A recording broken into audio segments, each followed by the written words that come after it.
Student now question number 3 prove that the following are irrational. तो वैसे ही हमने करना है। पहला क्वेश्चन है जैसे 1/√2 को तो इरेशनल लाना है, तो वही मेथड ऑफ कॉन्ट्रडिक्शन हमने अप्लाई किया जो हम पहले से क्वेश्चन कर रहे हैं।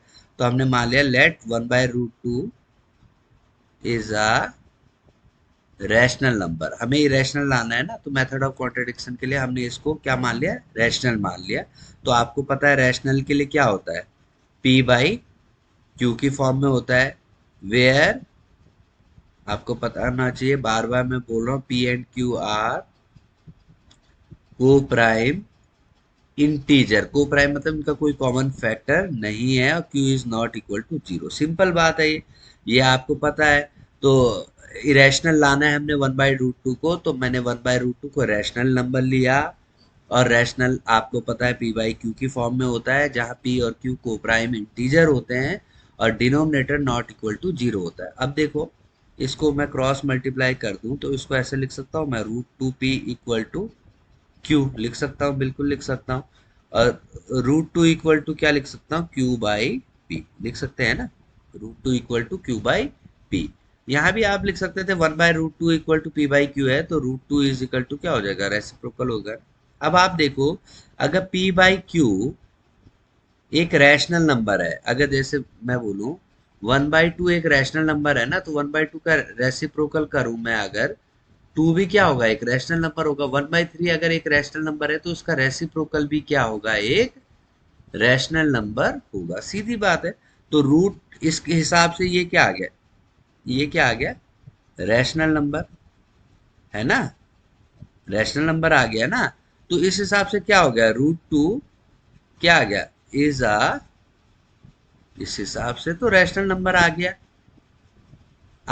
बट वी नो दैट, हम क्या जानते हैं, ये फैक्ट है ना, बट वी नो दैट, क्या जानते हैं हम, √2 इज एन इरेशनल नंबर।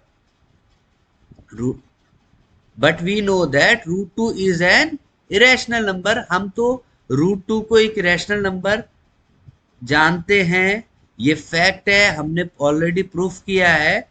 लेकिन यहाँ पे √2 क्या आ गया, रैशनल नंबर आ गया। ये कैसे आ सकता है, ये तभी आया होगा जब हमने यही जो एजम्पशन है वो गलत कर दी होगी। यहाँ ये रैशनल नहीं हो सकता था। So our assumption is wrong, ऐसा भी लिख देते हैं। So it contradict our fact, ठीक है। So that contradict our fact that √2 is an irrational, इसके कॉन्ट्राडिक्ट कर रहा है ना। So our assumption is wrong. हमारी एजम्पशन क्या थी, हमारी एजम्पशन थी कि 1/√2 क्या है, एक रैशनल नंबर है। तो क्या हो गया, 1/√2 इज एन इरेशनल नंबर। दोबारा इसको देखेंगे, सिंपल सा क्वेश्चन था। 1/√2 को हमने रैशनल लाना था और हम इसको रैशनल मान के चले। हमने रैशनल माना, तो रैशनल नंबर बार बार मैं रिपीट कर रहा हूँ, रैशनल नंबर वो नंबर होते हैं जिनको पी बाई क्यू की फॉर्म में लिखा जा सकता है। पी और क्यू इंटीजर हो, को प्राइम इंटीजर, इंटीजर हो को प्राइम, को प्राइम मतलब जिनका कोई भी कॉमन, पी और क्यू का कोई कॉमन फैक्टर ना हो। और क्यू डिनोमिनेटर जिसका जीरो के इक्वल ना हो, जीरो के इक्वल नहीं हो सकता। तो अब हमने क्रॉस मल्टीप्लाई कर दिया, तो √2p इक्वल टू क्या हो गया, क्यू हो गया। और √2 इज इक्वल टू क्या हो गया, क्यू बाई पी। सीधी सी बात है, यहां से भी आप कर सकते थे। अब इसका मतलब क्या आ गया, अब p बाई क्यू अगर रैशनल है तो q बाई पी भी क्या होगा, रैशनल होगा। रेसिप्रोकल कर दिया ना रैशनल का, कोई प्रॉब्लम नहीं है, रैशनल होगा। तो अब q बाई पी अगर रैशनल है तो इसके इक्वल है ना √2, तो √2 भी क्या होगा, रैशनल नंबर। लेकिन ये तो हमारे एजम्पशन को गलत साबित कर रहा है ना, हमारे जो हम हमारे फैक्ट है, जो फैक्ट है। But we know that √2 is an, हम जानते हैं कि √2 क्या है, एक रैशनल नंबर है। तो ये it contradicting our fact that √2 is an irrational number, ये हमारे फैक्ट को क्या कर रहा है, गलत कर रहा है। इसको मैंने सिंपल लिख दिया, so our assumption is wrong, 1/√2 is an irrational number. तो स्टूडेंट आपका यहाँ तक समझना बात ही महत्वपूर्ण है। उसके बाद अगर आप डायरेक्ट भी लिख देंगे ना, so that root 1/√2 is an irrational number, तो भी आपका क्वेश्चन सही है। बस मुझे आई होप आपको ये समझ आ गया होगा। अब सेकंड क्वेश्चन पे हम चलते हैं, 7√5 को। तो बिल्कुल वही सेम प्रोसेस हमने अपनाना है। तो 7√5 को हमने क्या लाना है, इज ए इरेशनल लाना है ना इसको, तो वही करना है हमने। तो 7√5 को क्या लिया हमने, इज अ रैशनल नंबर। हमने इसका उल्टा मान के चला, कॉन्ट्रा अपोजिट मान के चला, और इसको कॉन्ट्राडिक्ट करना है हमने। 7√5 इज अ रैशनल नंबर मान के चले, तो जब रैशनल नंबर होगा तो इसको किसकी फॉर्म में लिख सकते हैं, पी बाई क्यू। ये आप ध्यान रखें, कभी कभी बच्चे इसको कंफ्यूज होते हैं, याद नहीं करते और पी बाई क्यू लिख के छोड़ देते हैं, जबकि ये लिखना चाहिए। जब सीबीएसई में स्टेप मार्किंग होती है तो इसका नंबर कट जाएगा आपका। वेयर पी एंड अगर नहीं लिखेंगे, q are coprime integer and denominator is not equal to 0। अब क्या किया हमने, √5 लिया है स्टूडेंट, पी बाई क्यू आप सबको पता है यहाँ आ जाएगा 1/7। ओके, अब आपको पता है रैशनल में हमने 1/7 की मल्टीप्लाई की रैशनल की, तो रैशनल ही रहने वाला है ना बच्चों। अरे सिंपल सा बात है, मैंने कई बार एग्जांपल दे दिया। जैसे कोई रैशनल नंबर लो आप 2/3, ये पी और क्यू को प्राइम इंटीजर हो गए, और इसको किसी रैशनल से मल्टीप्लाई कर दिया, तो सीधी सी बात है ना, 2/21 आएगा तो पी बाई क्यू की फॉर्म में, तो ये रैशनल ही हो रहेगा ना, तो ये रैशनल आ गया। तो लेकिन क्या गड़बड़ी हो गई, अब ये रैशनल आ गया तो इसकी वजह से √5 क्या आ गया हमारा, रैशनल नंबर आ गया। यही तो आ गया √5 रैशनल नंबर। फिर वही बात हो गई, बट इट कॉन्ट्राडिक्ट, क्या कॉन्ट्राडिक्ट कर रहा है, कॉन्ट्राडिक्ट अवर फैक्ट। क्या फैक्ट है, that √5 is an irrational number. लेकिन ये तो फैक्ट है कि √5 क्या है, या हम ऐसे भी लिख सकते हैं, but we know that √5 is an irrational. ये तो हमारे फैक्ट को गलत साबित कर रहा है। सो our assumption is wrong.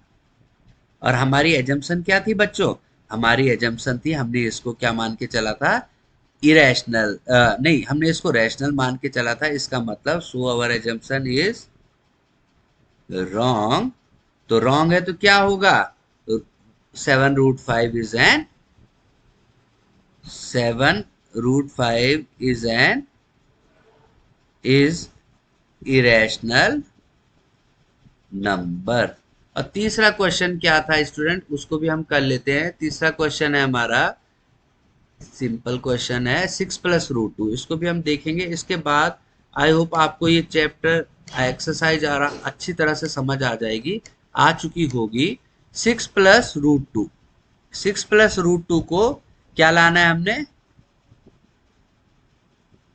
Irrational लाना है ना, इरेशनल लाना है। तो हम फिर वही मेथड ऑफ कॉन्ट्रडिक्शन, इसको क्या मान के चले, इज अ रैशनल नंबर।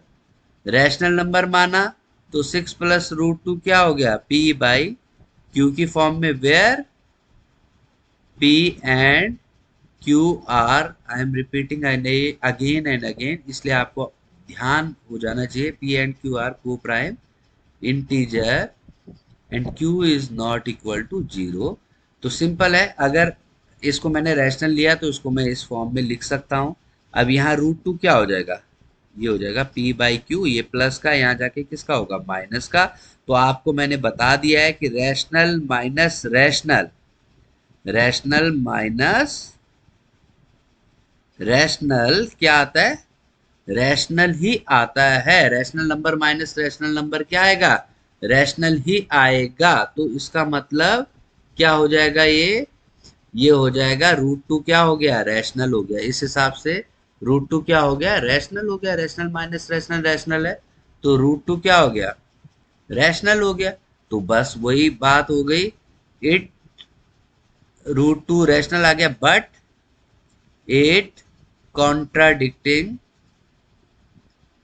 किसको कॉन्ट्राडिक्टिंग, अवर फैक्ट, किस फैक्ट को, √2 इज एन इरेशनल नंबर। इस फैक्ट को क्या कर रहा है, कॉन्ट्राडिक्ट कर रहा है ना। सीधी सी बात है, हमें पता है √2, इसको ऐसे भी लिख सकते हैं, वी नो दैट। ये आपका लैंग्वेज है बेटा, जब आपने यहां तक बात ले आई तो टीचर समझ जाएगा कि आपको क्वेश्चन आता है। ये आपकी लैंग्वेज है, जैसा आपको सही लगे, but we know that √2 is an, हम जानते हैं कि √2 क्या है, एक इरेशनल नंबर है। तो ऐसे भी लिख सकते हैं, but it contradicting our fact √2 that √2 is an irrational number, so our assumption is wrong. So our assumption is wrong. इसका मतलब हमारी assumption क्या है, गलत. हमारी assumption क्या थी, 6 plus √2 क्या था, rational. Our assumption is wrong and 6 plus √2 is an irrational number. तो आई होप आपको ये वीडियो बहुत अच्छे से समझ आ गया होगा. ये 1.3 का लास्ट क्वेश्चन था. तो आगे एक्सरसाइज देखने के लिए आप इस चैनल के साथ बने रहें. Thank you.